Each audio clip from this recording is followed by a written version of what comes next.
first. Okay, so on the male, the best way to learn it is to start on the outside. So on the outside in this one, it's a little bit harder to see, but this represents the testicle down here.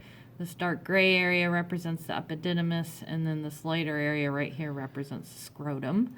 We have a very good definition of the spermatocord right here, and this encloses the blood vessels and the vas deferens. And then when we get inside the male, we see the vas deferens will extend to the posterior part of the urinary bladder. This represents the seminal vesicle right here that's next to the posterior part of the urinary bladder. And this is the prostate right there. So then if we flip it over, we can see the prostate is this red area right here. And we also see the ejaculatory duct coming in from the vas deferens and the seminal vesicle. This is going to combine with the male urethra, and you need to know 3 parts of the male urethra. The urethra extending through the prostate is called the prostatic urethra.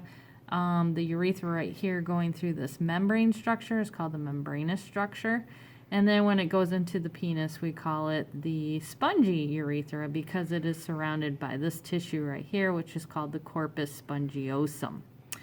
Now, within the membrane is another gland that's used to make products for semen, and this is the bulbourethral gland right here. And we can see it. It's a nice pea-sized structure, and this one shows it the best. So it's been outlined for you.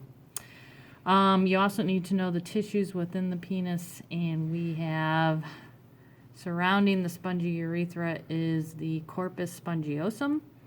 And then on the superior side of that is the corpora cavernosa. And the spongiosum does extend around here to form the glans penis. And then right here is the external urethral orifice on the male.